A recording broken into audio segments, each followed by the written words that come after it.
Hello, welcome to this channel. कल के दिन हमारा निफ्टी के अंदर डिस्कस था कि निफ्टी अगर गैप ओपन होगा 19,000 के आसपास तो हमें यहाँ पे पुट की ट्राई करनी है, फिर फ्लैट ओपन होगा और इस रेंज को ब्रेक करेगा तो हमें कॉल की ट्राई करनी है अपसाइड में।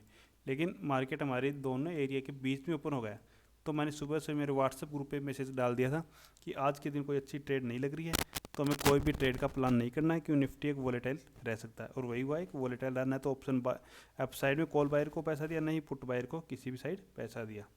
तो मैं मेरे व्हाट्सएप ग्रुप पे ऐसे कुछ भी दिखता तो मेरे को मैसेज डालता रहता हूँ, तो आप मेरे व्हाट्सएप ग्रुप को ज्वाइन कर सकते हो। आपको उसका लिंक चैनल के ऊपर मिल जाएगा। वहाँ पे मैं कोई भी आपको कॉल नहीं देता हूँ कि आप सोच रहे हो मैं कोई भी कॉल दूंगा वहाँ पे, तो मैं ऐसा कुछ भी नहीं करता हूँ। उसके अंदर सिर्फ मेरे को व्यू दिखता है, वही मैं वहाँ पे शेयर करता हूँ। अब हम देखते हैं वीकली में हमारा क्या एनालिस था। तो वीकली के अंदर अगर हम देखेंगे इस वीक का चार्ट,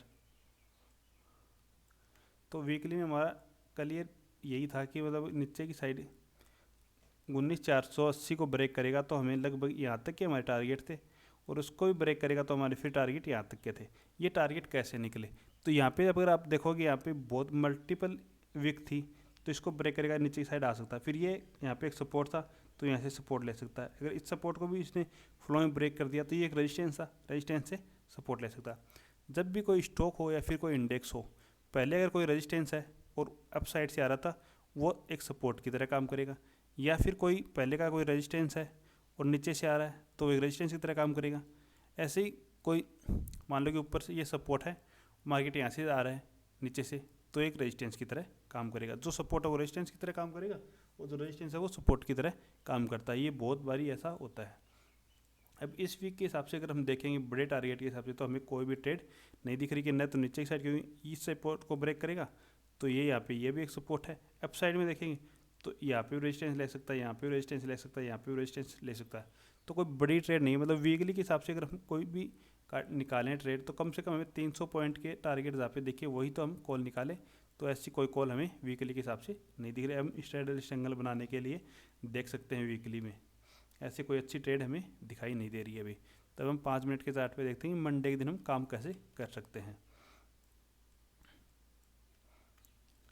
तो अगर 5 मिनट के चार्ट पे अगर हम देखेंगे तो ऊपर की साइड 19,080 और नीचे की साइड 18,970, इस एरिया के अंदर हमें कोई भी ट्रेड नहीं लेनी, क्योंकि इस एरिया के अंदर अगर मार्केट ओपन होता है तो कहीं से भी तो सपोर्ट ले सकता है और कहीं से भी एक रेजिस्टेंस ले सकता है। तो हमारे ऐसे लीट होने की संभावना ज़्यादा है। ये वोलेटाइल एरिया रह सकता है, तो ये हमारे लिए नो ट्रेडिंग जोन रहेगा।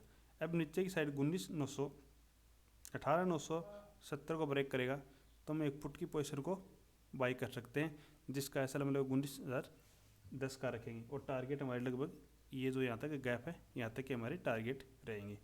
ऐसे ही फ्लैट ओपन होकर अप साइड में चलना स्टार्ट हो जाता है तो 19,080 को ब्रेक करेगा तो हमें क्या पे पुट की कॉल की पोजीशन को बाई कर सकते हैं, जिसके टारगेट हमारे लगभग 19,160 तक के इसके अप साइड में टारगेट रहेंगे। अब गैप ओपन होता है मतलब इस एरिया में या फिर ये इस एरिया में, तो हमारा रेजिस्टेंस जो यहाँ पे हमारा टारगेट था यहीं पे ओपन हो जाता है। तो फिर हमें कोई भी ट्रेड का प्लान नहीं करना है कम से कम 10 बजे तक, कि 10 बजे तक रेंज बनाने के बाद में जिस भी साइड प्राइस एक्शन बनाएगा हम ट्रेड ले सकते हैं, बाकी हमारा कोई भी ट्रेड का प्लान नहीं रहेगा। ऐसे ही नीचे की साइड गैप डाउन ओपन होता है तो फिर अगर इसको भी ब्रेक कर देता है और इंडिया विक्स भी लगभग 10% से ज़्यादा बढ़ा हुआ है, तो हमें नीचे की साइड ही और ट्रेड का प्लान कर सकते हैं। ऐसे नहीं है कि मतलब इंडिया विक्स नॉर्मल चल रहा है और यहाँ पे डायरेक्ट गैप डाउन ओपन हो गया तो फिर हमें कोई भी पॉजिटिव प्राइस एक्शन बनाता है तो हमें अप साइड के लिए ही ट्रेड का प्लान करना है। ऐसे कोई भी प्लान हमें नहीं करना। इसके साथ में हमें गैप डाउन की स्थिति में इंडिया विक्स को ज़रूर हमें साथ में देखना है कि आप इंडिया विक्स को लगा के रख सकते हैं कि जैसे कल के दिन 6-7% गिरा हुआ था इंडिया विक्स। इसी कारण से मैंने आपको बताया था कि मार्केट वोलेटाइल या फिर slow and steady up side में ही जाएगा, और वही हुआ। इंडिया विक्स इस एरिया में बहुत ज़्यादा काम करता है इस चीज़ के लिए। Okay, thank you.